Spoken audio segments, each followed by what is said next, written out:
Hare Krishna. Sri Radha Mandiri School member level 5 class level Saga. Om Atnanadimirandasya Nananjana Shalagaya Chashurun Vidam Yena Tasme Sri Guru Nama Sri Chaitanya Manobishtam Stavidam Yena Budale Soyam Dupakadamaki Dadi Supadandikam Vande Sri Guru Sri Yuda Patakamalam Sri Guru Vaishnavamsha Sri Rupam Sagrajadam Saganare Natanitam Tam Sajivam Satvidam Savadutam Varjana Sahitam Krishna Chaitanya Devam Sri Radha Krishna Padam Sagana Lalitam Sri Vishaga Nidamsa He Krishna Karuna Sindhu Dinabandhu Jagatpati Gopesha Gopika Kanta Radha Kanta Namaste Tapta Kanchana Gaurangi Sri Radhi Vrindavaneshwari Rishabhana Sudhi Devi Pranamami Haripriya Vanchakalpatarubhasya kripa sindhubhyev cha patitanam pavanebhyo vaishnavebhyo namo Panchatattvatmakam Krishnam Bhaktarupasarupakam Bhaktavataram Bhaktakyam Namami Bhaktashakti Nityanandamahannavami Sarvanandakaram Param Harinama Purudevam Avadhuta Shiroma Namo Mahavadinyaya Krishna Prema Pradade Krishnaya Krishna Chaitanya Namane Gaurakrishna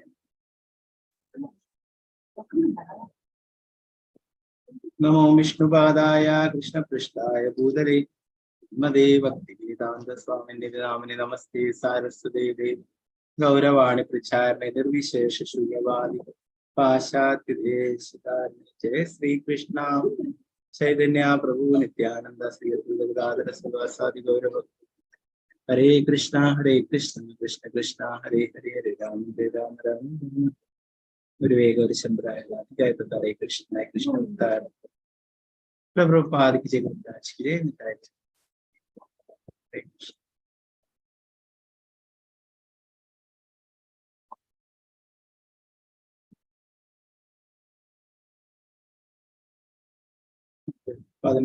പന്ത്രണ്ടാമത്തെ അധ്യായത്തിന്റെ 14 ശ്ലോകങ്ങൾ വരെ എടുത്തിട്ട് 15ാമത്തെ ശ്ലോകം.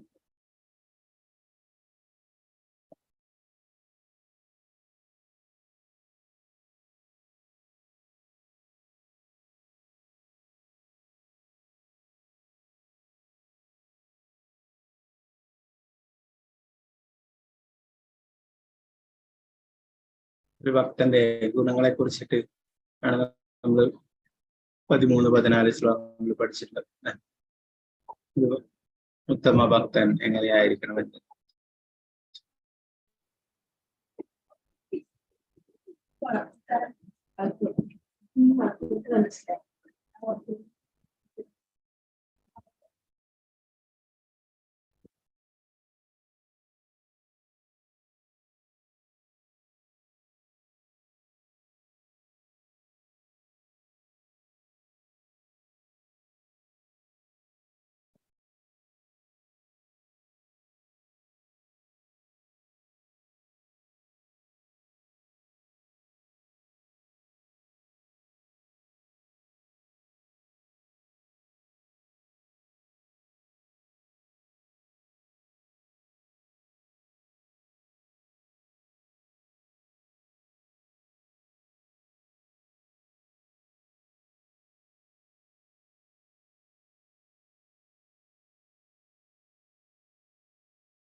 Krishna screen കാണാമല്ലോ.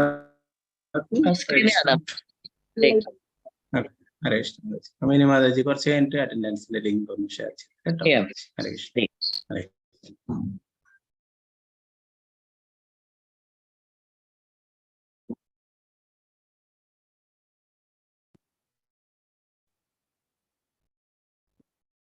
12-ാം അധ്യായം ശ്ലോകം 15. ഓം നമോ ഭഗവതേ വാസുദേവായ. യസ്മാന്നോ ദ്വിജതേ ലോകോ ലോകോ നാദ്വിജതേ ചയോ ഹർഷാമർഷഭയോദ്യോഗേ മുക്തോയാ സമേ പ്രിയ. ആരാലാണോ ആർക്കും ബുദ്ധിമുട്ടുകളൊന്നും ഇല്ലാത്തത്, ആരാണോ ഏതൊരുവനാലും അസ്വസ്ഥനായി തീരാത്തത്, സുഖദുഃഖങ്ങളിലും ഭയോത്കണ്ഠകളിലും സമചിത്തനായിരിക്കുന്നവൻ ആരാണോ അങ്ങനെയുള്ള എൻ്റെ ഭക്തൻ എനിക്ക് വളരെ പ്രിയപ്പെട്ടവനാണ്.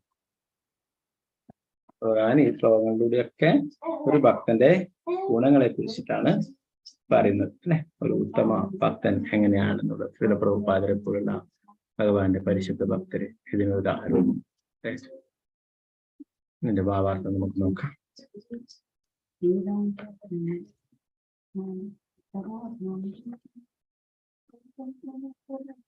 ഭാവാർത്ഥമേ ശ്രീ ഭക്തിവേദാന്ത സ്വാമി ശ്രീല പ്രഭുപാദര്. ഭക്തന്റെ ഗുണവിശേഷങ്ങളിൽ ചിലത് വീണ്ടും വിവരിക്കും. ഒരു ഭക്തനിൽ നിന്നും ആർക്കും ആശങ്കയ്ക്കോ ഭയത്തിനോ അസന്തുഷ്ടിക്കോ ഇടയില്ല. അയാൾ ആർക്കും യാതൊരുവിധ ബുദ്ധിമുട്ടും ഉണ്ടാക്കുകയില്ല. ഏവരോടും കനിവുള്ള അയാൾ മറ്റുള്ളവർക്ക് ഉദ്യോഗകരമായ പ്രവൃത്തിയൊന്നും ചെയ്യുകയുമില്ല. അതേസമയം തന്നെ വിഷമിക്കുന്ന വിധത്തിൽ മറ്റുള്ളവർ പെരുമാറിയാൽ അയാളിൽ ഒരു കുലുക്കവും കാണുകയുമില്ല. ഭഗവത് കരുണ മൂലം ബാഹ്യങ്ങളായ അസ്വാസ്ഥങ്ങളിലൊന്നും ശോഭിക്കാതിരിക്കാനുള്ള ശിക്ഷണം അയാൾക്ക് കിട്ടിയിട്ടുണ്ട്. ഭക്തൻ എപ്പോഴും കൃഷ്ണാബോധത്തിൽ മുഴുകി ഭക്തിത സേവനത്തിൽ ഏർപ്പെട്ടുകൊണ്ടിരിക്കും. അതുകൊണ്ട് ഭൗതിക പരിതസ്ഥിതികൾ അയാളെ ബാധിക്കുകയില്ല. പൊതുവെ ഭൗതികത തൽപരനായ വ്യക്തി ഇന്ദ്രിയങ്ങൾക്കും ശരീരത്തിനും സുഖപ്രദങ്ങളായ അനുഭവങ്ങളിൽ സന്തുഷ്ടി കൊള്ളും. പക്ഷെ മറ്റുള്ളവർ അത്തരം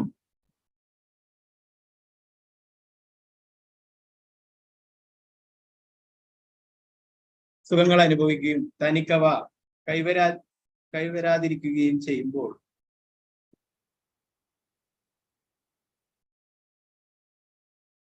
അയാൾക്ക് അസൂയ തോന്നുന്നു. ഒരു ശത്രു തന്നോട് പകരം വീട്ടുമെന്ന് ഓർക്കുമ്പോൾ അയാൾ ഭയാക്രാന്തനാവുന്നു. തന്റെ ഏതെങ്കിലും പ്രവർത്തനം വിജയത്തിലെത്തുന്നില്ലെങ്കിൽ വിഷണ്ണനാകുന്നു. അത്തരം അസ്വാസ്ഥങ്ങൾക്ക് അതീതനായി വർത്തിക്കുന്ന ഭക്തൻ കൃഷ്ണനെ ഏറ്റവും പ്രിയപ്പെട്ടവനാണ്.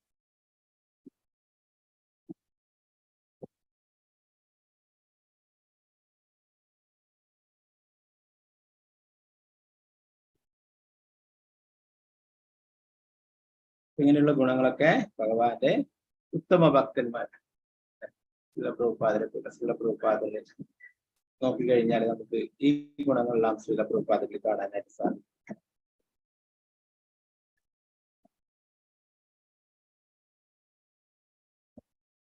ശ്രീലപ്രഭുപാദരെ അമേരിക്കയിലൊക്കെ പോയപ്പോൾ അല്ലെ, കൃഷ്ണാബോധം പ്രചരിപ്പിക്കാനായി പോയപ്പോൾ പലരിൽ നിന്നും പല ബുദ്ധിമുട്ടുകളും ഒക്കെ നേരിട്ടുണ്ടായിരുന്നു. എന്നാലും പ്രഭുപാദരെ അവരോടൊക്കെ കാരുണ്യം കാണിക്കും. അവർക്കൊക്കെ ഭഗവത് പ്രസാദം നൽകുന്നു. അതുപോലെ തന്നെ ശ്രീ ചൈതന്യ മഹാപ്രഭു ശിക്ഷാഷ്ടകത്തിലെ ഉപദേശങ്ങളിൽ പറഞ്ഞു,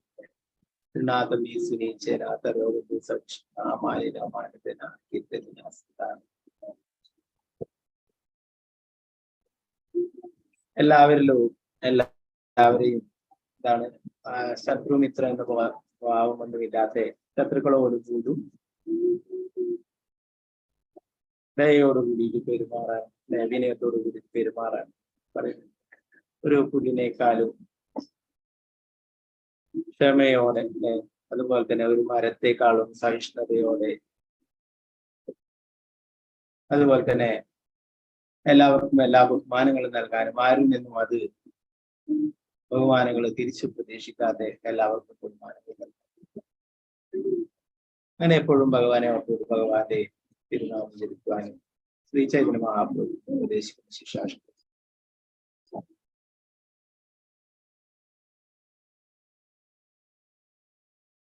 അപ്പൊ ഇതിൽ പറയുന്നു, ഒരു ഉത്തമ ഭക്തൻ അവരിൽ നിന്നും ആർക്കും ആശങ്കയ്ക്കോ ഭയത്തിനോ അസന്തുഷ്ടിക്കോ ഇടയില്ല. അയാൾ ആർക്കും യാതൊരുവിധ ബുദ്ധിമുട്ടും ഉണ്ടാക്കുകയില്ല. ഏവരോടും കനിവുള്ള അയാൾ മറ്റുള്ളവർക്ക് പ്രത്യേകകരമായ പ്രവൃത്തിയൊന്നും ചെയ്യുകയില്ല. അതേസമയം തന്നെ വിഷമിപ്പിക്കുന്നതായ വിധത്തിൽ മറ്റുള്ളവർ പെരുമാറിയാൽ അയാൾ ഒരു കുലുക്കവും കാണുകയുമില്ല. ഭഗവത് കരുണ മൂലം ബാഹ്യങ്ങളായ അസ്വസ്ഥങ്ങളിലൊന്നും ശോഭിക്കാതിരിക്കാനുള്ള ശിക്ഷണം അയാൾക്ക് കിട്ടി. പ്രഭുപാദരെ, ഒരു വ്യക്തി എന്തൊക്കെയോ വേണ്ടാത്ത കാര്യങ്ങളൊക്കെ പറയുക, അങ്ങനെ എന്തെല്ലോ അതിശയന്മാർക്ക് ദേഷ്യം പ്രഭുപാദരെ ഇപ്പോൾ പറഞ്ഞു, ഞാൻ കഴിഞ്ഞ ജന്മം അദ്ദേഹത്തിന് എന്തൊക്കെ ചെയ്തിട്ടുണ്ടോ അതാണ് ഞാൻ ഇപ്പോഴും അദ്ദേഹം എന്നോട് ഇങ്ങനെ പെരുമാറും. അപ്പൊ അങ്ങനെ എന്തു തന്നെ ആയാലും ശോഭിക്കുന്നില്ല എന്ന് പറഞ്ഞു. മറ്റുള്ളവരെ ഒരു ഉപദ്രവമാക്കുന്നില്ല. മറ്റുള്ളവരിൽ നിന്ന് എന്തെങ്കിലും ഉപദ്രവങ്ങൾ കേൾക്കുകയാണെങ്കിൽ തന്നെ അത് അത്ര കാര്യമായിട്ട് എടുക്കുന്നില്ല.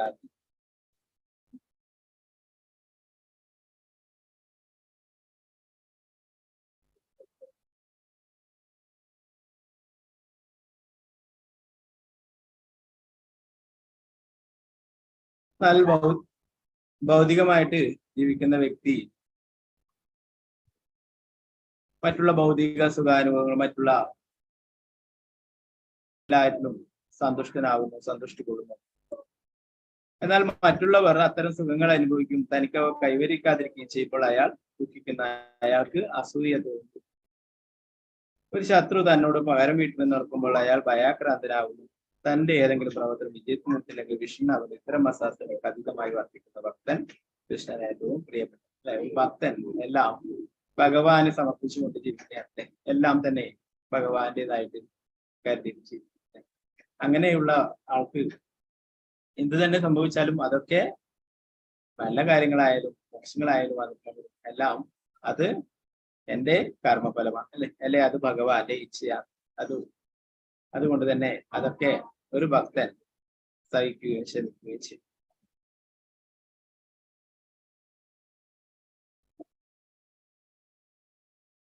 പിന്നീട് 16-ാമത്തെ ശ്ലോകം.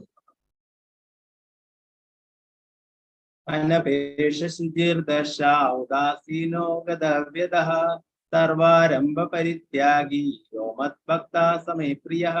സാധാരണ കർമ്മക്രമങ്ങളെ ഒന്നിനെയും ആശ്രയിക്കാത്തവനും വിശുദ്ധനും നിപുണനും ഉത്കണ്ഠ വ്യത എന്നിവയില്ലാത്തവനും ഫലമുദ്ദേശിച്ച് പ്രവർത്തിക്കാത്തവനുമായ എന്റെ ഭക്തൻ എനിക്ക് ഏറ്റവും പ്രിയപ്പെട്ടവൻ. ഭാവാർത്ഥം ശ്രീല പ്രഭുപാദയ്ക്ക് ചെയ്യും. ഒരു ഭക്തന് ആരെങ്കിലും പണം നൽകുകയാണെങ്കിൽ അതിൽ തെറ്റില്ല. എന്നാൽ പണത്തിന് വേണ്ടി ഭക്തൻ യത്നിക്കരുത്. ഈശ്വരകാരുണ്യത്താൽ താനെ ധനം ലഭിക്കുകയാണെങ്കിൽ അയാൾക്ക് അതുകൊണ്ട് ഇളക്കമുണ്ടാവില്ല. ഭക്തൻ പതിവായി പ്രഭാതത്തിൽ ഭക്തിയുടെ സേവനങ്ങളിൽ ഏർപ്പെടാൻ എഴുന്നേൽക്കും. ദിവസം തോറും 2 തവണയെങ്കിലും സ്നാനം ചെയ്യും. അതിനാൽ സ്വാഭാവികമായി അയാൾ ബാഹ്യമായും ആന്തരികമായും വിശുദ്ധനാണ്. ജീവിതത്തിലെ എല്ലാ പ്രവർത്തനങ്ങളുടെയും സാരം എന്തെന്നറിയുന്നത് കൊണ്ടും പ്രാമാണിക ഗ്രന്ഥങ്ങളിൽ ഉറച്ച വിശ്വാസമുള്ളത് കൊണ്ടും ഭക്തൻ നിപുണനായിരിക്കും. അയാൾ ഒരു പ്രത്യേക കക്ഷിയിലും പെടില്ല. അങ്ങനെ സ്വതന്ത്രനുമാണ്. അയാൾ എല്ലാ ഉപാധികൾക്കും അതീതനാകിയാൽ ഒരിക്കലും വേദനിക്കുന്നില്ല. ഈ ശരീരം ഒരു ഉപാധിയാണെന്ന് അയാൾക്ക് അറിയാവുന്നതിനാൽ ശാരീരിക വേദനകൾ ഉണ്ടെങ്കിൽ അത് അദ്ദേഹത്തെ ബാധിക്കുന്നില്ല. ഭക്തിയുത സേവനത്തിന്റെ പ്രമാണങ്ങൾക്കെതിരായുള്ള ഏതൊരു പ്രവൃത്തിക്കും അയാൾ ഒരുങ്ങുകയില്ല.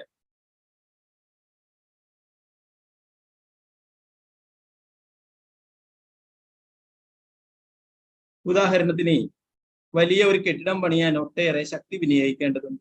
തൻ്റെതായ ഭക്തിയുത സേവനത്തിന്റെ പുരോഗതിക്ക് ഉതകുന്നതല്ലെങ്കിൽ അത്തരമൊരു പ്രവൃത്തി അയാൾ ഏറ്റെടുക്കുകയില്ല. കൃഷ്ണന് വേണ്ടി ഒരു ക്ഷേത്രം പണിയിക്കാനും തത്സംബന്ധമായി ഏത് ക്ലേശവും സഹിക്കാനും ഒരുങ്ങിയേക്കാം. പക്ഷെ സ്വന്തം ബന്ധുക്കൾക്ക് വേണ്ടി മണിമന്ദിരം നിർമ്മിക്കുകയില്ല.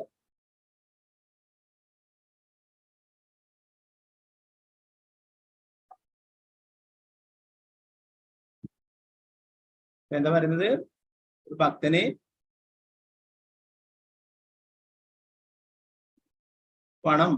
ആരെങ്കിലും പണം നൽകിയാണ് അത് തെറ്റില്ല. എന്നാൽ പണത്തിന് വേണ്ടി ഭക്തൻ യത്നിക്കരുത് എന്ന് പറയും. ഈശ്വരകാരണത്താൽ താനെ ധനം ലഭിക്കുകയാണെങ്കിൽ അതുകൊണ്ട് ഇളക്കം ഉണ്ടാവുകയില്ല.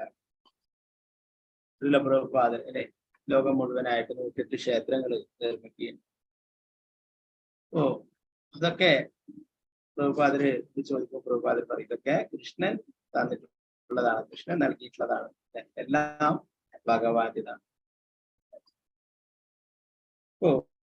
അതുകൊണ്ട് തന്നെ അതൊന്നും സ്വന്തം കാര്യങ്ങൾക്കായിട്ട് ഒരിക്കലും പ്രഭുപാദര് ഉപയോഗിച്ചിരുന്നില്ല. പറയുന്നു ഭാവാർത്ഥത്തില് കൃഷ്ണന് വേണ്ടി ഒരു ക്ഷേത്രം പണിക്കാനും തത്സംബന്ധമായി ഏത് ക്ലേശവും സഹിക്കാനും ഒരുക്കാം, പക്ഷേ സ്വന്തം ബന്ധുക്കൾക്ക് വേണ്ടി പണി മന്ദിരം പ്രഭുപാദരൊക്കെ അത്രയും ലളിതമായിട്ടാണ് ജീവിച്ചത് അല്ലെ. നമുക്കൊക്കെ പ്രഭുപാദരുടെ താമസിച്ചിട്ടുള്ള വീടൊക്കെ ഇപ്പോഴും രാധാദാമോദര ക്ഷേത്രത്തിൽ പോയാൽ ഇപ്പോഴും കാണാം. ആ റൂം, ആ ബെഡും, ഒരു കട്ടിലും ഒരു പുല്ലുവായും ഒക്കെ ഇപ്പോഴും അവിടെ കാണാനായിട്ട് സാധിക്കും. അപ്പൊ അത്രയും സിമ്പിളായിട്ട് അങ്ങനെയാണ് പ്രഭുപാദരെ ജീവിച്ചത്. ഭഗവാന്റെ ധനം അനാവശ്യമായിട്ടൊന്നും തന്നെ ഉപയോഗിച്ചിരുന്നുണ്ട് അല്ലെ. പുസ്തകങ്ങൾ പ്രസിദ്ധീകരിക്കാനും ക്ഷേത്രങ്ങൾ നിർമ്മിക്കാനും അങ്ങനെയുള്ള ആവശ്യങ്ങൾക്കൊക്കെ ഉപയോഗിച്ചു. എന്നാൽ തൻ്റെതായിട്ടുള്ള ആവശ്യങ്ങൾക്ക് ഒരിക്കലും അത് ഉപയോഗിച്ചു.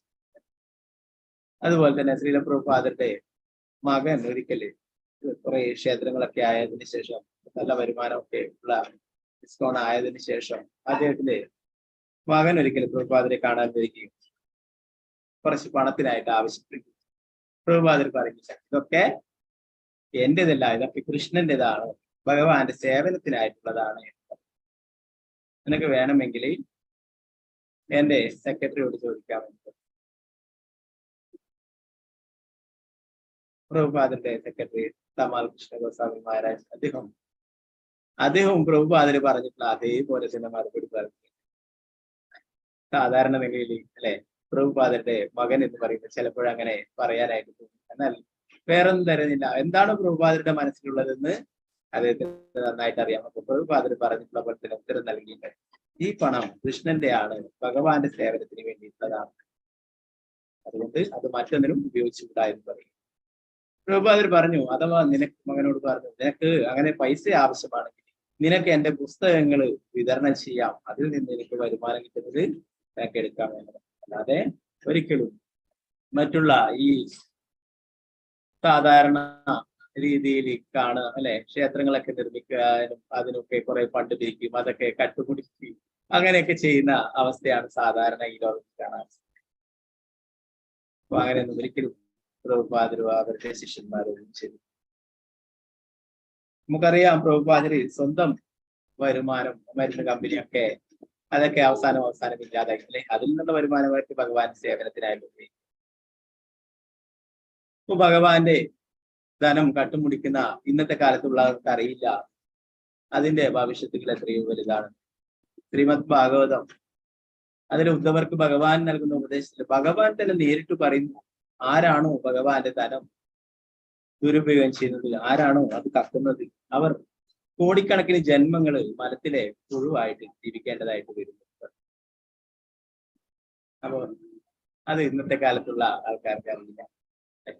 ഭഗവാന്റെ തന്നെയാണ് ഇവിടെ കാണുന്നത് എല്ലാം തന്നെ. അപ്പോൾ അത് ഭഗവാന്റെ സേവനത്തിന് ഉപയോഗിക്കാനായിട്ടുള്ളതാണ്, അല്ലാതെ നമ്മുടെ സ്വന്തം ആവശ്യങ്ങൾക്കല്ല. അങ്ങനെയുള്ള ഒരു ഭക്തൻ ഭഗവാനെ പ്രിയപ്പെട്ടതാണ്.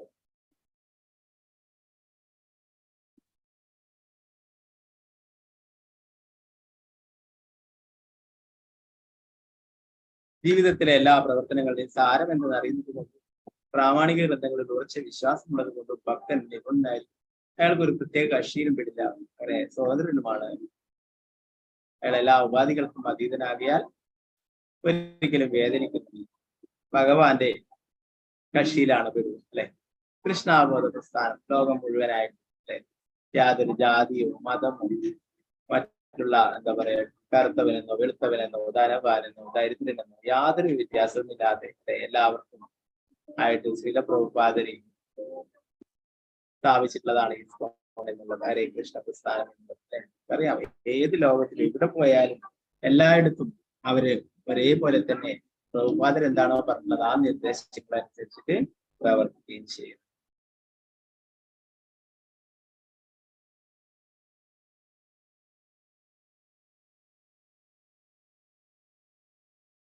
ഈ ശരീരം ഒരു ഉപാധിയാണെന്ന് അയാൾക്ക് അറിയാവുന്ന ശാരീരിക വേദനകളുണ്ട്, അദ്ദേഹത്തെ ബാധിക്കില്ല. ഭക്തി സേവനത്തിന്റെ പ്രമാണങ്ങൾക്കെതിരായുള്ള ഏതൊരു പ്രവൃത്തിയും അയാൾ ഒരുങ്ങുകയില്ല.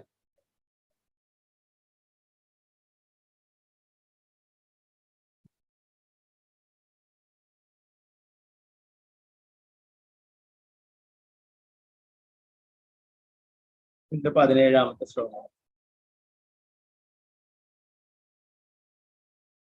യോന ഹൃഷ്യതി ന ദേഷ്ടി ന ശോചിതാ ന കാംക്ഷതി ശുഭാശുഭ പരിത്യാഗി ഭക്തിമാന്യ സമേ പ്രിയ. സന്തോഷിക്കുകയോ ദേഷിക്കുകയോ ദുഃഖിക്കുകയോ ആഗ്രഹിക്കുകയോ ചെയ്യാത്തവരും ശുഭങ്ങളെയും അശുഭങ്ങളെയും ത്യജിച്ചവരുമായ ഭക്തൻ എനിക്ക് അത്യന്തം പ്രിയനാണ്. ഭാവാർത്ഥം ചെയ്യുന്നു. ഒരു വിശുദ്ധ ഭക്തന് ഭൗതിക ലാഭനഷ്ടങ്ങളിൽ സന്തോഷമോ സന്താപമോ തോന്നാറില്ല. ഒരു ശിഷ്യനെയോ മകനെയോ ലഭിക്കണമെന്ന് അയാൾ ആഗ്രഹിക്കാറില്ല. ലഭിച്ചില്ലെങ്കിൽ ദുഃഖിക്കുകയുമില്ല. തനിക്ക് നന്നേ പ്രിയപ്പെട്ടത് എന്തെങ്കിലും നഷ്ടമാകുമ്പോൾ അയാൾ വിലപിക്കുകയുമില്ല. താൻ ആഗ്രഹിച്ചത് കിട്ടിയില്ലെങ്കിൽ വ്യസനിക്കുകയുമില്ല. ശുഭങ്ങളും അശുഭങ്ങളും പാപഭംഗിലങ്ങളായ പ്രവർത്തനങ്ങൾക്ക് അതീതനാണ് ഭക്തൻ. ഭഗവത് പ്രീതിക്ക് വേണ്ടി ഏതാപത്തും ചുമക്കാൻ തയ്യാറാണ്. തന്റെ ഭക്തിയുത സേവനം നിറവേറ്റുന്നത് യാതൊരു തടസ്സമില്ലാത്ത യാതൊന്നും തടസ്സമല്ല തന്നെ. അങ്ങനെയുള്ള ഭക്തനോട് അത്രേ കൃഷ്ണന് ഏറ്റവും സ്നേഹം.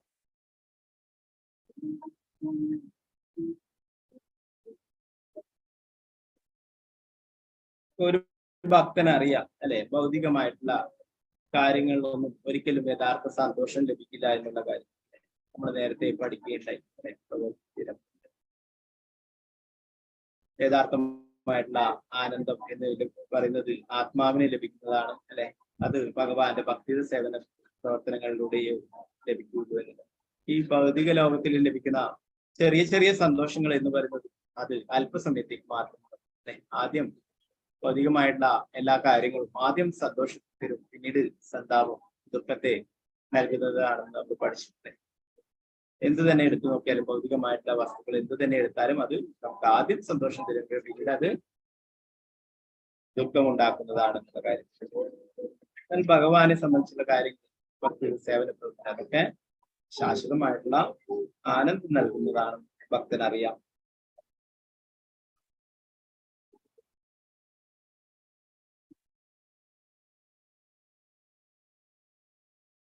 ഒരു ശിഷ്യനെയോ മകനെയോ ലഭിക്കണമെന്ന് അയാൾ ആഗ്രഹിക്കാറില്ല. ലഭിച്ചില്ലെങ്കിൽ ദുഃഖിക്കുകയുമില്ല. തനിക്ക് നന്നേ പ്രിയപ്പെട്ടത് നഷ്ടമാവുമ്പോൾ അയാൾ വിലപിക്കുന്നില്ല. താൻ ആഗ്രഹിച്ചത് കിട്ടിയില്ലെങ്കിൽ വ്യസനിക്കുന്നില്ല. നമ്മൾ നേരത്തെ ഭാഗവത്തിലൊക്കെ പഠിക്കില്ലേ. ഭഗവാൻ ഒരു ഭക്തനോട് പ്രത്യേക കാരുണ്യം കാണിക്കുമ്പോഴാണ് അവന്റെ എല്ലാം ഭഗവാൻ എടുക്കുന്നത് നമ്മൾ പഠിച്ചിട്ടില്ലേ. ഭഗവാൻ അങ്ങനെ ആർക്കെങ്കിലും എന്തെങ്കിലും നഷ്ടപ്പെടുന്ന എന്താ അതിന്റെ അർത്ഥം? അദ്ദേഹത്തിനോട് ഭഗവാൻ പ്രത്യേക കാരുണ്യം കാണിക്കുന്നു. ഭഗവാനെ മറന്നു പോകുക എന്നുള്ള അവസ്ഥയിലേക്ക് എത്തിച്ചേരാതിരിക്കാനായിട്ട് ഭഗവാൻ അങ്ങനെയുള്ള കാര്യങ്ങൾ ചെയ്യുന്നു. എന്നാൽ പിന്നീട് അതൊക്കെ ഭഗവാൻ 10 മടങ്ങായിട്ട് തിരിച്ച് നൽകിച്ച് അല്ലെ. നമുക്ക് ബലി മഹാരാജാവിന്റെ ആ ലീലയിൽ തന്നെ നോക്കിയാൽ കാണാൻ സാധിക്കും. ബലി മഹാരാജാവിന് അഹങ്കാരം വന്നപ്പോഴേ ഭഗവാൻ എല്ലാം വാമനമൂർത്തിയായിട്ട് വന്നിട്ട് എല്ലാം എടുക്കുകയുണ്ടായി. എന്നാൽ പിന്നീട് ഭഗവാൻ തന്നെ അദ്ദേഹത്തിന് സുതലം എന്ന ലോകം നൽകിയിട്ട് അവിടെ ഭഗവാൻ തന്നെ കാവൽക്കാരനായിട്ട് അവിടെ കഴിയുകയും ചെയ്തു. അദ്ദേഹത്തിന് അത്രയും ഇന്ദ്രന്റെ പദവി, ഇന്ദ്രന്റെ സിംഹാസനത്തെക്കാളും അത്രയും മനോഹരമായിട്ടുള്ള ഒരു സുതലം എന്ന രാജ്യം തന്നെ, ആ ഒരു ഗ്രഹം തന്നെ, സ്ഥിരഗ്രഹം തന്നെ അദ്ദേഹത്തിന് നൽകിയിട്ടുണ്ടായി. അതാണ് ഭഗവാൻ. ഭക്തന്മാർക്ക് എന്തെങ്കിലും ഭഗവാനെ മറന്നു പോകുന്നതോ അല്ലാതെ ഭക്തന്മാർക്ക് അഹങ്കാരം വരുന്നതായിട്ടുള്ള കാര്യങ്ങളാകുമ്പോൾ ഭഗവാൻ അവരിൽ നിന്നും എല്ലാം എടുക്കും. എന്നാൽ പിന്നീട് ഒരു കൃഷ്ണ എന്താ പറയാ, ഭഗവാനിന്റെ വിശ്വാസം ഭഗവാനെ മറന്നു പോകാത്ത ഒരു രീതിയിൽ എത്തിക്കഴിഞ്ഞാൽ എല്ലാം തിരിച്ചു നൽകും.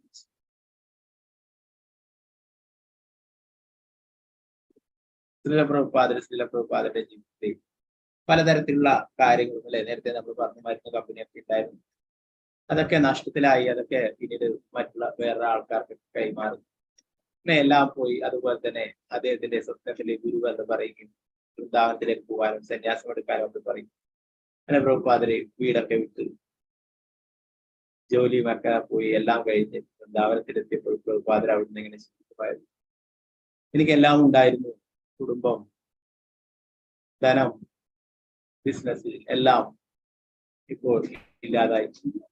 ഇത് ഭഗവാന്റെ എന്തോ പ്രത്യേക ഉദ്ദേശമോ, ഭഗവാന്റെ ആഗ്രഹം അങ്ങനെയാണെങ്കിൽ അതിന് ഭഗവാൻ എന്തോ വലിയ കാര്യം എന്നെ കൊണ്ടുണ്ട്, അതിനാണ് എന്നെ ഈ എട്ടപ്പെട്ട ഇവിടെ കൊണ്ടുവച്ച് ആക്കിയിട്ടുള്ളത് എന്ന് പ്രഭുപാദർ. ഇതൊക്കെ ഭഗവാന്റെ അനുഗ്രഹമാണ്. ഭഗവാൻ എന്തോ ഒരു വലിയ കാര്യത്തിന് വേണ്ടിയിട്ട് എന്നെ ഇവിടെ നിയോഗിച്ചതാണ്. അതിനെയാണ് പ്രഭുപാദർ വിദേശ രാജ്യങ്ങളിലൊക്കെ പോയി എല്ലാവർക്കും കൃഷ്ണാബോധം പ്രചരിപ്പിച്ചത്. അതിനുശേഷവും അദ്ദേഹം പറഞ്ഞിട്ടുള്ളത് ഒന്നും തന്റെ കഴിവ് കൊണ്ടെന്നല്ല, ഭഗവാന്റെ കാരുണ്യം അതൊന്നും കൊണ്ടാണ്. എന്റെ ഗുരു ഭക്തി സിദ്ധാന്ത സരസ്വതി ഠാക്കൂർ പ്രഭുപാദ് മഹാരാജ്, അദ്ദേഹത്തിന്റെ കാരുണ്യം കൊണ്ടാണ് എനിക്ക് ഇതൊക്കെ ചെയ്യാനായിട്ട് സാധിച്ചിട്ടുള്ളത്. ഒരു ഭക്തൻ എന്ത് തന്നെ നഷ്ടപ്പെട്ടാലും അതിനൊന്നും ഒരിക്കലും വിലപിക്കുകയില്ല, വേദനിക്കുകയില്ല എന്ന് പറയുന്നു. താൻ ആഗ്രഹിച്ചത് കിട്ടിയില്ലെങ്കിൽ വ്യസനിക്കുകയില്ല. ശുഭങ്ങളും അശുഭങ്ങളും പാപമംഗലങ്ങളായ പ്രവർത്തനങ്ങൾക്ക് അതീതമാണ്. ഭഗവത് പ്രീതിക്ക് വേണ്ടി ഏത് ആപത്ത് ചുമക്കാൻ തയ്യാറാണ് തന്റെ ഭക്തിത സേവനം നിറവേറ്റുന്നത്. യാതൊന്നും തന്നെ തടസ്സമല്ല തന്നെ. അങ്ങനെയുള്ള ഭക്തനോട് കൃഷ്ണനെ ഏറ്റവും സ്നേഹം.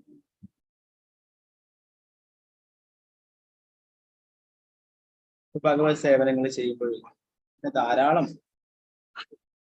ശത്രുക്കളിൽ നിന്നും പലതരത്തിലുള്ള ഉപദ്രവങ്ങളും ഒക്കെ പ്രഭുപാദർ നേരിട്ടു. ചില പ്രഭുപാദരുടെ ശിഷ്യന്മാരും ഒക്കെ നേരിട്ടു.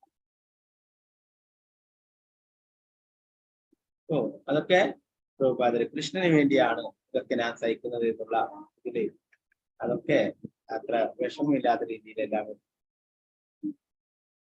പലതരം പ്രഭുപാദരെ കൊല്ലാൻ വേണ്ടി വരെ തോക്കെടുത്തിട്ട് ചോദിക്കുകയുണ്ടായിരുന്നു. പ്രഭുപാദർ അവിടുന്ന് ഒക്കെ രക്ഷപ്പെട്ടു വരികയുണ്ടായിരുന്നു. പിന്നെ പലതരത്തിലുള്ള ഉപദ്രവങ്ങളും ഒക്കെ ഉണ്ടായിട്ടുണ്ടായിരുന്നു. അതിനൊക്കെ അതിജീവിക്കുകയുണ്ടായി. ഒക്കെ എന്താ പറയാ, ഭഗവാന്റെ കാരുണ്യം കൊണ്ട് തന്നെ യാതൊന്നും ചെറിയ ചെറിയ വിഷമങ്ങളൊക്കെ അതൊക്കെ സഹിച്ചിട്ട് നമ്മൾ നേരത്തെ പഠിച്ചു നേരത്തെയുള്ള ശ്ലോകങ്ങളിലൊക്കെ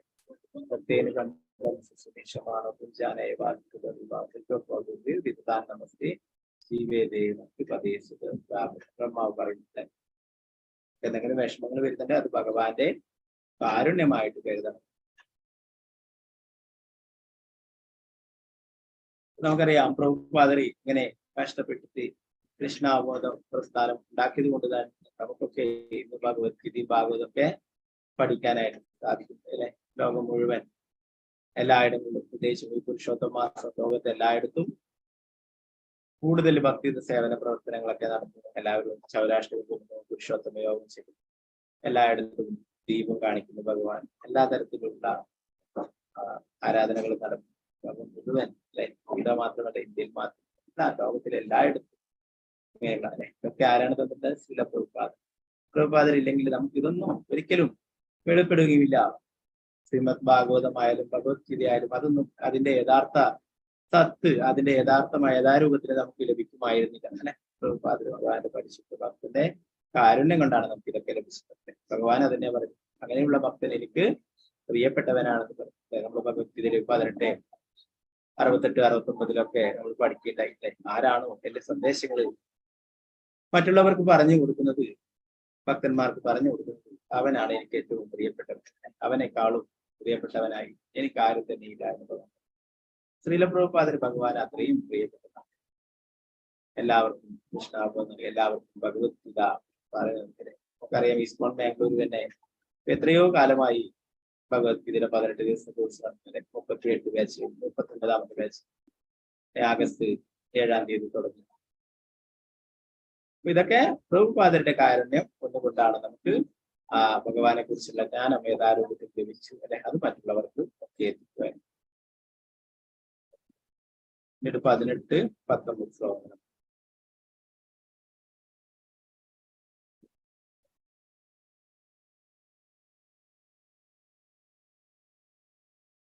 ഓക്കെ, അറ്റൻഡൻസിന്റെ ലിങ്ക് ചാറ്റിൽ ഇട്ടിട്ട് കേട്ടോ. എല്ലാവരും ദയവായി ഹരേ കൃഷ്ണ.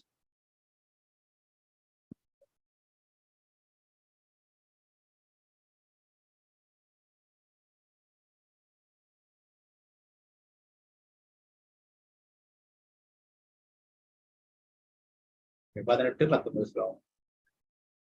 സമാശത്രുജമിത്രേച്ച തഥാ മാനാപമാനയോ ദോഷ്ണാ സുഖദുഃഖേഷു സമാസംഗ വിവർജിതഃ തുല്യനിന്ദാസ്തുതിർമൗനി സന്തുഷ്ടോ യേന കേനചിത് അനീകേദാ സ്ഥിരമതിർ ഭക്തിമാൻ മേ പ്രിയോ നരഃ.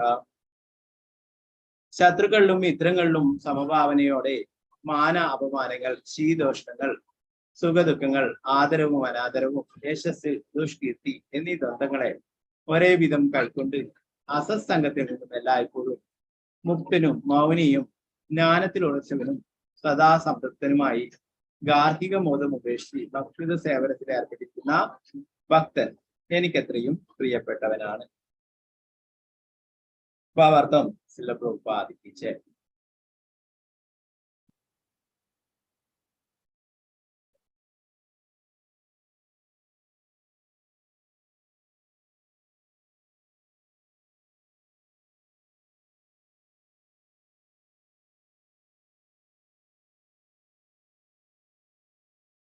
എല്ലാതരം ദുസ്സംഗങ്ങളിൽ നിന്നും മുക്തനാണ് ഭക്തൻ. ചിലപ്പോൾ സ്തുതി കേൾക്കേണ്ടി വരും, ചിലപ്പോൾ ആക്ഷേപവും മനുഷ്യ സമുദായത്തിന് സ്വാഭാവികമാണ്.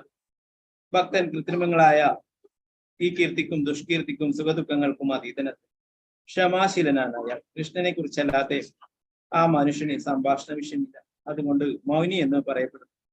മൗനം എന്നതിനർത്ഥം സംസാരിക്കാതിരിക്കാൻ എന്നല്ല, നിരർത്ഥമായി സംസാരിക്കാതിരിക്കുക എന്നതാണ് മൗനത്തിനർത്ഥം. അത്യാവശ്യമായത് ആരും സംസാരിക്കാവൂ. ഭക്തന് ഏറ്റവും ആവശ്യമായത് ഭഗവാന് വേണ്ടിയുള്ള സംഭാഷണമാണ് താൻ. ഏതൊരവസ്ഥയിലും സന്തുഷ്ടനായിരിക്കും ഭക്തൻ. ചിലപ്പോൾ അയാൾക്ക് സാധേറിയ ഭക്ഷ്യ സാധനങ്ങൾ കിട്ടും, ചിലപ്പോഴില്ല. എങ്കിലും അയാൾ സംതൃപ്തനാകുന്നു. താമസ സ്ഥലത്തെ സൗകര്യങ്ങളെ കുറിച്ചും അയാൾക്ക് നിഷ്കർഷതയില്ല. താമസം മരച്ചുവട്ടിലായാലും അരമന പോലുള്ള കെട്ടിടത്തിലായാലും ശരി, അയാൾക്ക് രണ്ടിലും ആസക്തിയില്ല. തന്റെ നിശ്ചയത്തിലും ജ്ഞാനത്തിലും ഉറച്ചു നിൽക്കുകയാണ് ഭക്തൻ. അതുകൊണ്ട് അദ്ദേഹത്തെ സ്ഥിരദിഹി എന്ന് വിളിക്കുന്നു.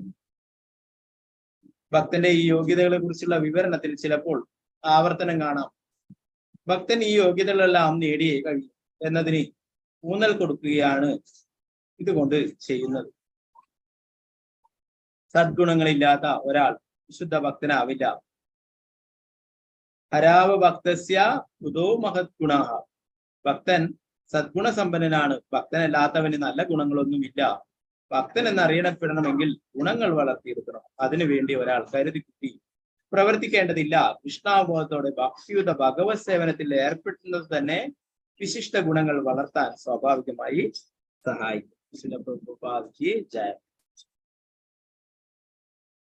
വീണ്ടും ഭക്തന്റെ ഗുണങ്ങളെ കുറിച്ച് തന്നെയാണ് പറയുന്നത്, അല്ലെ? അതുകൊണ്ട് തന്നെ ശ്രീല പ്രഭുപാദി അതിന്റെ ഭാവാർത്ഥത്തിൽ പറയുന്നു.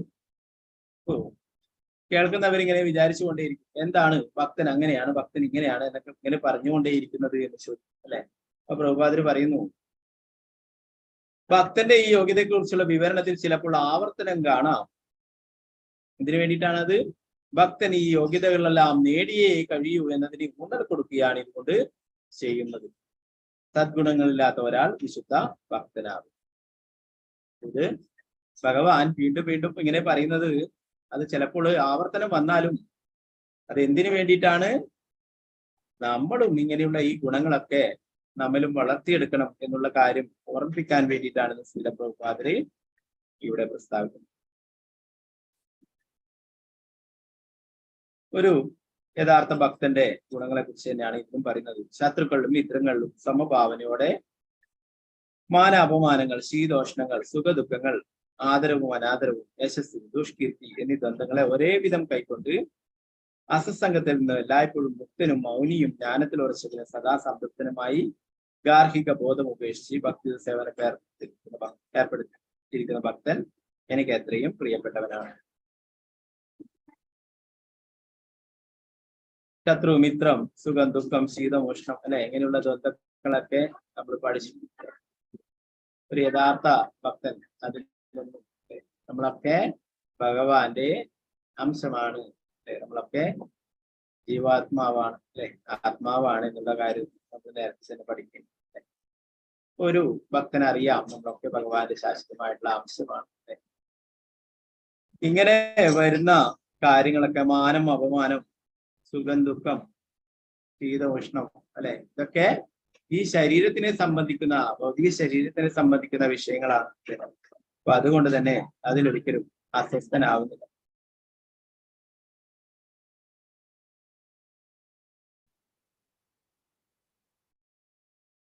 അതുപോലെ തന്നെ ആദരവും അനാദരവും, യശസ്, ദുഷ്കീർത്തി എന്നീ ദ്വന്ദ്ങ്ങളെ ഒരേ വിധം കൈക്കൊണ്ട് അസത്സംഗത്തിൽ നിന്ന് എല്ലായ്പ്പോഴും അല്ലെ, ഒരു ഭക്തൻ ഒരിക്കലും അസത്സംഗത്തിന്റെ ഉൾപ്പെടുന്നില്ല, അല്ലെ, എപ്പോഴും സത്സംഗങ്ങളിലാണ് പങ്കെടുക്കുന്നത്. അസത്സംഗങ്ങളിൽ എന്താണ് ചർച്ച ചെയ്യുക? രാഷ്ട്രീയം, സിനിമ, അല്ലെ, മറ്റുള്ള ഗ്രാമ്യ കഥകൾ, അല്ലെ, ഇതൊക്കെയാണ് അസത്സംഗങ്ങളിൽ ചർച്ച ചെയ്യുന്നത്, അല്ലെ. അതാണ് ശ്രീ ചൈതന്യ മഹാപ്രഭു പറയുന്നത്. ഗ്രാമ്യ കഥകൾ ഒരിക്കലും കേൾക്കരുത്, പറയരുത് എന്ന് പറയും. അപ്പൊ സ്വാമിമാർക്ക് നൽകുന്ന ഉപദേശങ്ങളിൽ പറയുന്ന ചൈതന്യ മഹാപ്രഭുവിന്റെ നിർദ്ദേശങ്ങൾ, ഗ്രാമ്യ കഥകൾ നമ്മൾ ഒരിക്കലും കേൾക്കുവാനോ പറയുവാനോ പാടില്ല. ഭഗവാനെ സംബന്ധിച്ചുള്ള കാര്യങ്ങൾ ചർച്ച ചെയ്യാനായിട്ട് ഭക്തന്മാരെ ആഗ്രഹിക്കുന്നത്, ഇഷ്ടപ്പെടുന്നു. പ്രഭുപാദർ ഇതിന്റെ ഭാവാർത്ഥത്തിൽ പറയുന്നു, മൗനി എന്നതിന് ഒരിക്കലും സംസാരിക്കുകയില്ല എന്നുള്ളതല്ല അർത്ഥം. അനാവശ്യമായുള്ള കാര്യങ്ങൾ ഭക്തൻ ഒരിക്കലും സംസാരിക്കുകയില്ല. ഭഗവാനെ സംബന്ധിക്കാത്ത കാര്യങ്ങളെ കുറിച്ചിട്ട് യാതൊന്നും തന്നെ സംസാരിക്കില്ല. ഭഗവാനെ കുറിച്ചുള്ള കാര്യങ്ങൾ അത് പ്രചരണം ചെയ്യുന്നതിനും മറ്റുള്ളവർക്ക് പറഞ്ഞു കൊടുക്കുന്നതിനും ഭക്തൻ സദാ ഉത്സാഹവാനാണ്. എന്നാൽ മറ്റുള്ള കാര്യങ്ങൾ, ഭൗതികമായിട്ടുള്ള കാര്യങ്ങൾ, അങ്ങനെയുള്ള കാര്യങ്ങളെ കുറിച്ചിട്ട് സംസാരിക്കാനായിട്ട് ആഗ്രഹിക്കുന്നില്ല. അതുകൊണ്ടാണ് മൗനിയായിട്ട്, അല്ലാതെ ഭൂമിയാണ്, സംസാരിക്കാൻ പറ്റാത്തതാണ് എന്നല്ല. ഒരു ഭക്തൻ സംസാരിക്കാതിരിക്കുന്നുണ്ടെങ്കിൽ അതിനർത്ഥം അത് ഭഗവാനെ സംബന്ധിക്കുന്ന കാര്യങ്ങളൊന്നും അതില്ല, അല്ലെ. നമ്മളൊരു കാര്യം എന്തെങ്കിലും ചർച്ച ചെയ്യുന്നുണ്ടെങ്കിൽ നമ്മൾ അതിനെക്കുറിച്ച് ചിന്തിക്കുക. ഇത് കാര്യങ്ങൾ വേറെ ആളോട് പറയുന്നതോ അല്ലെ വേറെ ആളിൽ നിന്ന് കേൾക്കുന്നതോ കൊണ്ട് നമുക്കെന്തെങ്കിലും ഗുണമുണ്ടോ, അല്ലെ, അല്ലെങ്കിൽ ആ പറയുന്ന ആൾക്ക് എന്തെങ്കിലും ഗുണമുണ്ടോ, അല്ലെ. രണ്ടുപേർക്കും ഗുണമില്ലെങ്കിൽ അതിനെ കൊണ്ട് പറഞ്ഞതിനെ കൊണ്ട് വലിയ കാര്യം. ഇപ്പൊ വേറൊരു വ്യക്തിയെ കൂട്ടി മൂന്നാമതൊരു വ്യക്തിയെ പറ്റി കുറ്റം പറയുന്നതാണെങ്കിൽ ഇപ്പോ അതുകൊണ്ട് രണ്ടുപേർക്കും ഒരു പ്രയോജനവുമില്ല, അല്ലെ. എന്താ സംഭവിക്കുക? രണ്ടുപേർക്കും ആ വ്യക്തിയുടെ കർമ്മഫലങ്ങൾ, അത് കുറ്റം പറഞ്ഞതിനുള്ള ഫലങ്ങൾ അനുഭവിക്കേണ്ടതായിരുന്നു. നമ്മൾ ധാരാളം ഉദാഹരണങ്ങൾ നേരത്തെയൊക്കെ ക്ലാസ്സിലൊക്കെ ചർച്ച. നമ്മൾ ഒരാളെ പറ്റി കുറ്റം പറഞ്ഞു കഴിഞ്ഞാല് അയാളുടെ കർമ്മം അതും കൂടി നമ്മളിലേക്ക് വരും, അല്ലെ. അപ്പൊ ഒരു ഭക്തൻ ഒരിക്കലും അങ്ങനെയുള്ള കാര്യങ്ങൾക്കായിട്ട് സമയം കണ്ടെത്തുന്നില്ല. അത് വിചാരിച്ചിട്ട് ഭക്തൻ മൗനിയാണെന്നല്ല അതിനർത്ഥം എന്ന് പാതിരി പറയും.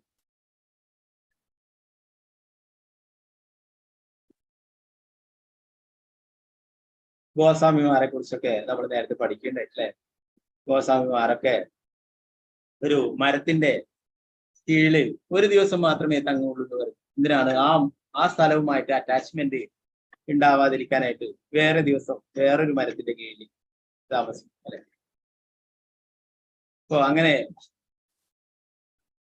അതിന് അത്ര പോലും വീടും മറ്റുള്ള ഒന്നുമില്ലെങ്കിലും ഒരു മരത്തിന്റെ കീഴിൽ കഴിയുന്നതിന് പോലും നിയന്ത്രണം ഏർപ്പെടും. ഒരേ സ്ഥലത്ത് തന്നെ താമസിച്ചു കഴിഞ്ഞാൽ അവിടത്തോട് ആ സ്ഥലത്തോട് അറ്റാച്ച്മെന്റ് ഉണ്ടാവും. അതുകൊണ്ട് തന്നെ വേറെ സ്ഥലങ്ങളിലായി ജീവിക്കും.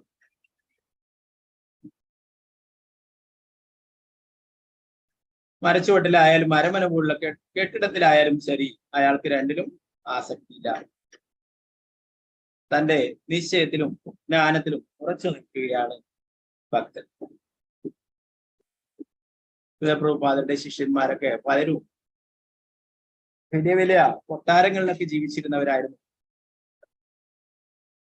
പ്രഭുപാദരുടെ ആദ്യകാലങ്ങളിലെ ശിഷ്യന്മാരായിട്ടുള്ള ബ്രഹ്മാനന്ദ പ്രഭു, ഗർഗമുനി, ഇവരൊക്കെ വലിയ കോടീശ്വരന്മാരുടെ മക്കളായിരുന്നു. അവരുടെ ആ ബംഗ്ലാവ് തന്നെയായിരുന്നു, വീടല്ല, വലിയൊരു കൊട്ടാരം തന്നെയായിരുന്നു അവർ. അവിടെ ആ ബംഗ്ലാവിൽ 7 8 ബെഡ്റൂമും ബാത്റൂമും ഒക്കെ ഉണ്ടായിരുന്നു. അപ്പൊ അങ്ങനെയുള്ള അവരെ അതൊക്കെ ഉപേക്ഷിച്ചിട്ട് പ്രഭുപാദരുടെ കൂടെ വന്നിട്ട് ആ ഒരു ചെറിയൊരു ബാത്റൂം ഒക്കെ ഉപയോഗിച്ചിട്ട് അതൊക്കെ തേച്ച് വൃത്തിയാക്കിയിട്ട് പ്രഭുപാദർക്ക് വേണ്ടിയിട്ട് സൂക്ഷിച്ചു.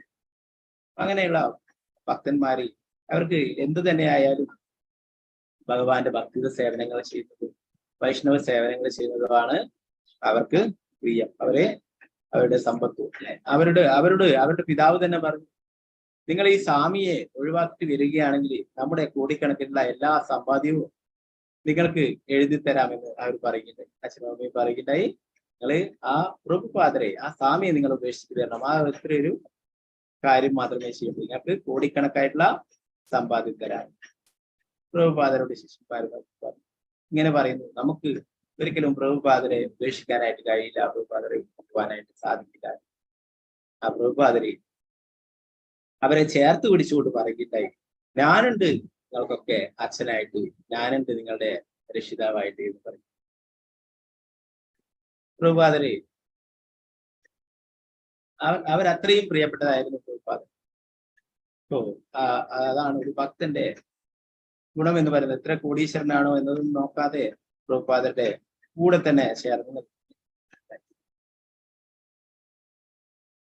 അതുപോലെ തന്നെ അവരിലൊരു എന്താ പറയാ ഗർഗമുനി, അവരാണ് പ്രഭുപാദർ ഡിക്റ്റഫോൺ കൊടുത്തിട്ടുണ്ടായിരുന്നു റെക്കോർഡിങ് ചെയ്യാനായിട്ടുള്ള.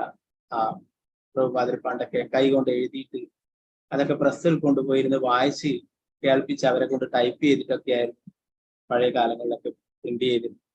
എന്നാൽ പിന്നീട് അത് കിട്ടിയതിന് ശേഷം അതിൽ റെക്കോർഡിങ് ചെയ്തിട്ട് അത് പ്രസ്സിൽ കൊണ്ടു കൊടുത്തിട്ട് അത് കേട്ടിട്ട് എന്തെങ്കിലും ഉണ്ടെങ്കിൽ തിരുത്തലുകളുടെ തിരുത്തിയിട്ടായിരുന്നു തിരിച്ചെയ്തിട്ടുണ്ട്. അത് എത്രയോ പ്രഭുപാദർക്ക് ഉപകരിച്ചു. അദ്ദേഹം പറയുകയുണ്ടായി, ഗർഗമുനി പറയുകയുണ്ടായി,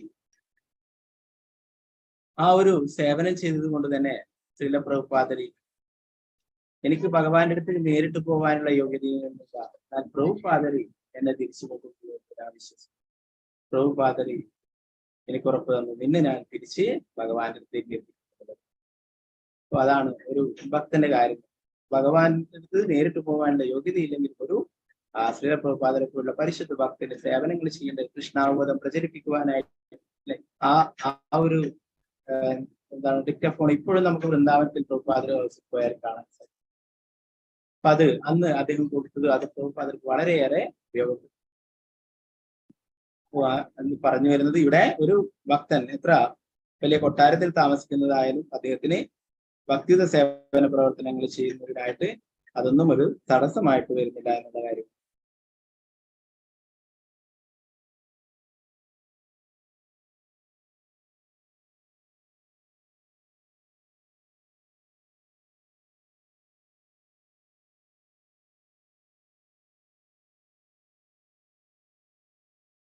ഭക്തൻ താമസം മരച്ചൂട്ടിലായാലും മരമര പോലുള്ള കെട്ടിടത്തായാലും ശരി, അയാൾക്ക് രണ്ടിലും ആസക്തിയില്ല. തന്റെ നിശ്ചയത്തിലും ജ്ഞാനത്തിലും ഉറച്ചു നിൽക്കുകയാണ് ഭക്തൻ. അതുകൊണ്ട് അദ്ദേഹത്തെ സ്ഥിരതി എന്ന് വിളിക്കുന്നു.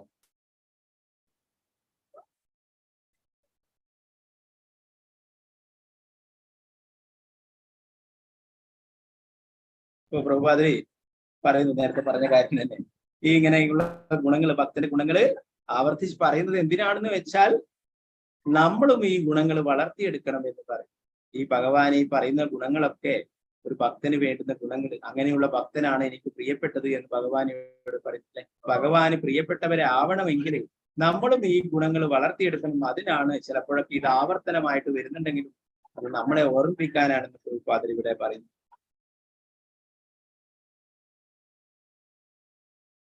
ഭക്തന്റെ ഈ യോഗ്യതകളെ കുറിച്ചുള്ള വിവരണത്തിൽ ചിലപ്പോൾ ആവർത്തനം കാണാൻ ഭക്തൻ ഈ യോഗ്യതകളെല്ലാം നേടിയേ കഴിയൂ എന്നതിന് ഊന്നൽ കൊടുക്കുകയാണ് ഇതുകൊണ്ട് ചെയ്യുന്നത്. സദ്ഗുണങ്ങളില്ലാത്ത ഒരാൾ വിശുദ്ധ ഭക്തനാവില്ല.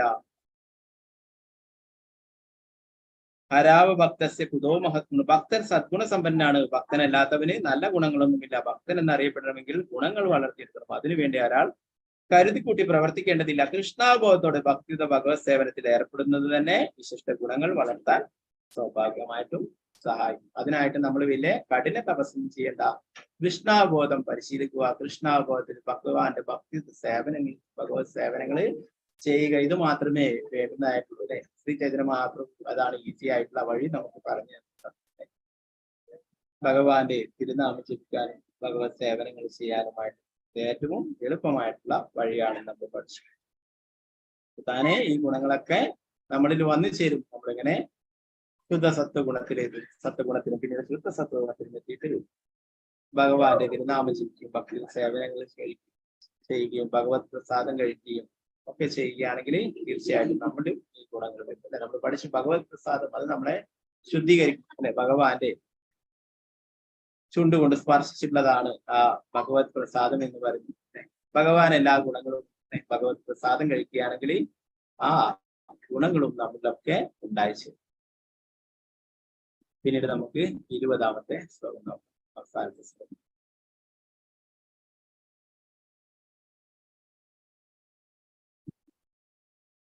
യേതുധർമ്മ്യാമൃതമിദം യഥോക്തം പരിഭാസതേ ശ്രദ്ധാനാമത്പരമാ ഭക്താസ്തേ അതീവ മേ പ്രിയഃ. നാശരഹിതമായ ഈ ഭക്തി സേവന മാർഗം പിന്തുടർന്ന് എന്നെ പരമലക്ഷ്യമാക്കിക്കൊണ്ട് വിശ്വാസത്തോടു കൂടി പൂർണ്ണമായും എന്നിൽ മുഴുകുന്നവർ എനിക്ക് ഏറ്റവും പ്രിയപ്പെട്ടവരാണ്. ഭാവാർത്ഥം ചിലപ്പോൾ ഈ അധ്യായത്തിൽ 2-ാമത്തെ ശ്ലോകം മുതൽ അവസാനം വരെ മയ്യാവേശ്യ മനോയേമ എന്നിൽ മനസ്സുറപ്പിച്ച് മുതൽ ഏതു ധർമ്മ്യ മൃതമിതം ഈ സനാതന ധർമ്മം വരെ ഭഗവാൻ തന്നെ സമീപിക്കുവാൻ ഉതകുന്ന അതീന്ദ്രിയ സേവനമാകുന്ന ഈ പ്രക്രിയ വിവരിച്ചു. ഇപ്പൊ 2-ാമത്തെ ശ്ലോകം മുതൽ അവസാനത്തെ ശ്ലോകം വരെ പറയുന്നത് ഭഗവാൻ എന്താ പറയുന്നത്? ഈ സനാതന ധർമ്മം വരെ ഭഗവാൻ തന്നെ സമീപിക്കുവാൻ ഉതകുന്ന അതീന്ദ്രിയ സേവനമാകുന്ന പ്രക്രിയ വിവരിച്ചു. കൃഷ്ണനെ ഏറ്റവും പ്രിയപ്പെട്ടവയാണ് ഈ പ്രക്രിയകൾ. അവയിൽ ഏർപ്പെടുന്നവരെ ഭഗവാൻ സ്വീകരിക്കുകയും ചെയ്യും. ഓരോരോ ഗുണങ്ങളുള്ളവരെയും എനിക്ക് ഇഷ്ടമാണെന്ന് ഭഗവാൻ പറയുന്നത്. ഈ ഗുണങ്ങളെല്ലാം സദ്ഗുണങ്ങളൊക്കെ വളർത്തിയെടുക്കണം എന്ന് പറയും. അങ്ങനെയുള്ളവരാണെങ്കിൽ ഭഗവാനെ പ്രിയപ്പെട്ടവരാണ്. വ്യക്തിശൂന്യവാദികളോ ഭഗവത് സേവകനോ ആരാണ് ഉത്തമനായെന്നായിരുന്നു അർജുനന്റെ ചോദ്യം. ഭക്തിപൂർവം ചെയ്യുന്ന ഭഗവത് സേവനമാണ് ആത്മസാക്ഷാത്കാരത്തിന് ഉതകുന്ന പ്രക്രിയകൾ വെച്ച് ശ്രേഷ്ഠം എന്നുള്ളതിന് സംശയമില്ല എന്ന് കൃഷ്ണൻ സ്പഷ്ടമാക്കും. സജ്ജന സഹവാസത്താൽ ഒരാൾക്ക് ഭക്തിപൂർവമായ സേവനത്തിൽ താല്പര്യം വളരും. അങ്ങനെ ഒരു ആധ്യാത്മികാചാര്യനെ സമീപിച്ച് അദ്ദേഹത്തിൽ നിന്ന് ശ്രവിക്കുവാനും അതോടൊപ്പം ജപിക്കുവാനും വിധിക്കപ്പെട്ട നിബന്ധനകൾക്ക് വഴങ്ങി ശ്രദ്ധ, ആസക്തി, ഭക്തി എന്നിവകളോടെ സേവന പ്രവർത്തനത്തിൽ ഏർപ്പെടുവാനും കഴിയുന്നതാണ് ഈ മാർഗമാണ് ഈ അധ്യായത്തിൽ ശുപാർശ ചെയ്യുന്നത്. അതുകൊണ്ട് പരമപുരുഷനെ പ്രാപിക്കുന്നതിനും ആത്മസാക്ഷാത്കാരത്തിനുമുള്ള ഒരേ ഒരു നിരപേക്ഷമായ മാർഗം ഭക്തിയുത സേവനമാണെന്നതിന് സംശയമില്ല.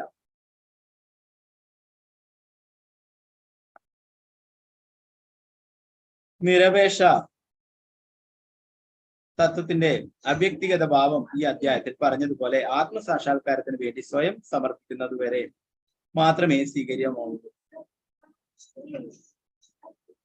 ഒരു വിശുദ്ധ ഭക്തനെ കണ്ടുമുട്ടാതിടത്തോളം കാലം ഈ അവ്യക്തിഗത ഭാവം പ്രയോജനകരമാണ് എന്നർത്ഥം. നിരപേക്ഷ സത്യത്തെ അവ്യക്തിഗതമായി സങ്കല്പിക്കുന്ന ഒരാൾ ഫലം ഉദ്ദേശിക്കാത്ത കർമ്മം അനുഷ്ഠിക്കുകയും ധ്യാനിക്കുകയും ശരീരത്തെയും ആത്മാവിനെയും കുറിച്ചുള്ള അറിവ് നേടാൻ ശ്രമിക്കുകയും ചെയ്യാം. ഒരു ശുദ്ധ ഭക്തന്റെ സാമീപ്യമില്ലെന്നിരിക്കെ ഇത് ആവശ്യമാണ്. ഭാഗ്യവശാൽ കൃഷ്ണാബോധം നേടി പവിത്രമായ ഭഗവത് ഭക്തി സേവനത്തിൽ ഏർപ്പെടാൻ ആഗ്രഹം ഉദിച്ചാൽ ആത്മസാക്ഷാത്കാരത്തിലേക്ക് ഇങ്ങനെ പടിപടിയായി മുന്നേറേണ്ടതില്ല.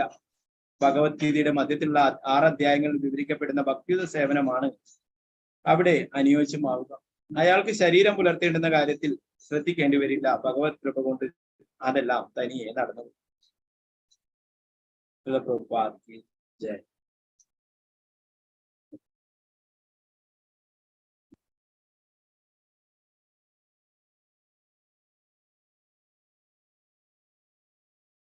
അപ്പൊ ഇവിടെ 12-ാമത്തെ ആദ്യത്തെ ശ്ലോകത്തിൽ അർജുനൻ ചോദിക്കുന്ന ചോദ്യമാണ് അല്ലെ. ഏവം സതതിയുക്തായേ ഭക്താസ്ത്വം പ്രതിഭാസത്തെ ഏചാപ്യ അക്ഷരം അവ്യക്തം തേഷാം കേ യോഗവിത്തമായ. എല്ലാ സമയവും അങ്ങയുടെ ഭക്തിയുത സേവനത്തിൽ തന്നെ ഉചിതമായി ഏർപ്പെട്ടു പോരുന്നവരോ അതോ പ്രത്യക്ഷമല്ലാത്ത അവ്യക്ത ഭ്രമത്തെ ഉപാസിക്കുന്നവരോ ആരാണ് കൂടുതൽ പരിപൂർണതയുള്ളവര് എന്ന് ചോദിക്കുന്നത്. ആ ചോദ്യത്തിന് ഉത്തരമായിട്ടാണ് 2-ാമത്തെ ശ്ലോകം മുതൽ 20-ാമത്തെ ശ്ലോകം വരെയായിട്ട് ഭഗവാൻ വിവരിക്കുന്നത്. 5-ാമത്തെ ശ്ലോകത്തിൽ നമ്മൾ പഠിക്കുകയുണ്ടായി. ഭഗവാൻ പറയുന്നത് ഭഗവാന്റെ പരമപുരുഷന്റെ അവ്യക്തവും വ്യക്തിശൂന്യവുമായ ഭാവത്തിൽ ആസക്തചിത്തരായ പുരോഗമനത്തിന് പ്രയാസമേറും ശരീരികൾക്ക് ഈ വഴിക്കുള്ള മുന്നേറ്റം സദാ ദുഷ്കരമാണെന്ന് ക്ലേശവും അധികതരശേഷോ അത് വളരെ പ്രയാസം പിടിച്ചിട്ടുള്ള വഴിയാണെന്ന് പറയുന്നു അല്ലെ. അപ്പോ നേരിട്ട് ഭക്തിയുത സേവനം ചെയ്യുക എന്നുള്ളതാണ് വളരെ പ്രധാനപ്പെട്ടതെന്ന് പ്രഭുപാദർ ഇവിടെ ആവർത്തിച്ചിരിക്കുന്നു. വ്യക്തിശൂന്യവാദികളോ ഭഗവത് സേവനമാണോ, ആരാണ് ഉത്തമൻ എന്നായിരുന്നു അർജുനന്റെ ചോദ്യം. ഭക്തിപൂർവം ചെയ്യുന്ന ഭഗവത് സേവനമാണ് ആത്മസാക്ഷാത്കാരത്തിന് ഉതകുന്ന പ്രക്രിയയിൽ വെച്ച് ശ്രേഷ്ഠം എന്നുള്ളതിന് സംശയമില്ല എന്ന് കൃഷ്ണൻ സ്പഷ്ടമാക്കുകയാണ്.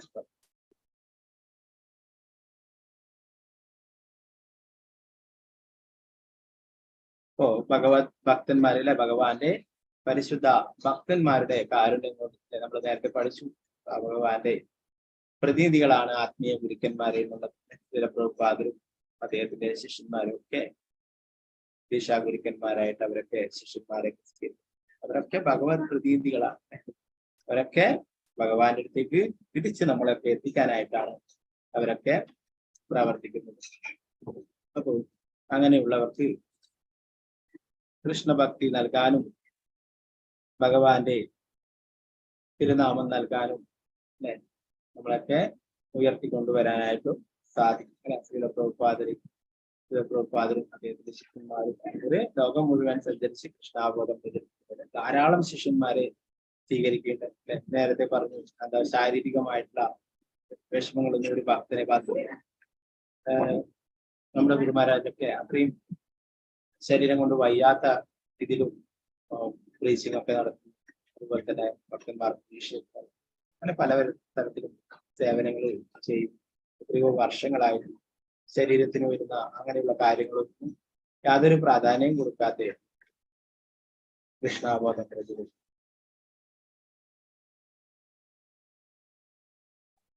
അപ്പൊ ഇങ്ങനെ ഈ ഗുണങ്ങളൊക്കെയുള്ള ഭക്തന്മാരെ ഭഗവാന് പ്രിയപ്പെട്ടവരാണെന്ന് പറയുമ്പോൾ പ്രഭുപാദരെ പോലെ ഗുരു മഹാരാജിനെ പോലെ അങ്ങനെയുള്ള ഭഗവാന്റെ പരിശുദ്ധ ഭക്തന്മാരുടെ ഗുണങ്ങളെ കുറിച്ചിട്ടാണ് ഇതിലൂടെയൊക്കെ പറയുന്നത്. അപ്പൊ ഇങ്ങനെയുള്ള ഗുണങ്ങള് വളർത്തിയെടുക്കുവാൻ വേണ്ടിയിട്ടാണ് ഇതൊക്കെ ഇങ്ങനെ നമ്മളെ ഓർമ്മിപ്പിച്ചുകൊണ്ടേയിരിക്കുന്നത്, പറഞ്ഞുകൊണ്ടേയിരിക്കുന്നത് പ്രഭുപാദർ ഇവിടെ പറയുന്നു. അപ്പോൾ അതിന് വേറെ വഴികളൊന്നുമില്ല, വേറെ എളുപ്പമായിട്ടുള്ള വഴിയൊന്നുമില്ല. കൃഷ്ണാബോധം പരിശീലിച്ച് ഭഗവാന്റെ ഭക്തിയുടെ സേവന പ്രവർത്തനങ്ങൾ ചെയ്യുകയാണ് തീർച്ചയായും പതിയെ ഈ ഗുണങ്ങളൊക്കെ വന്നുകൊള്ളുമെന്ന് പ്രഭുപാദരെ നമ്മളെ ഓർമ്മിപ്പിക്കും. അപ്പൊ അങ്ങനെയുള്ളവർ ഭഗവാനെ വളരെ പ്രിയപ്പെട്ടതാണെന്ന് ഭഗവാനോട് പറയും. ഹരേ കൃഷ്ണ കൃഷ്ണ കൃഷ്ണ ഹരേ ഹരേ ഹരേ രാമ രാമ രാമ. ശ്രീമദ് ഭഗവത്ഗീത की जय, प्रभुपाद की जय, महाराज की जय। बताया करता है हरे कृष्ण।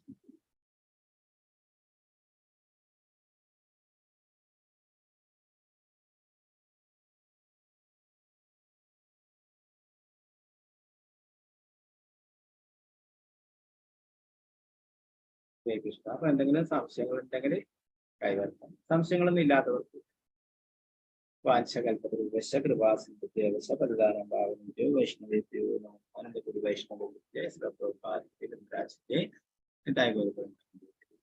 ഹരേ കൃഷ്ണ. അപ്പൊ ഇത് കൂടിയിട്ട് സെക്കൻഡ് മോഡ്യൂള് കഴിഞ്ഞു, 12 ചാപ്റ്റർ. അപ്പൊ അതിന്റെ ശ്ലോക ചാൻഡിങ്ങിന്റെ എക്സാമിന് ഗ്രൂപ്പില് അറിയിക്കേണ്ടിയിരിക്കും.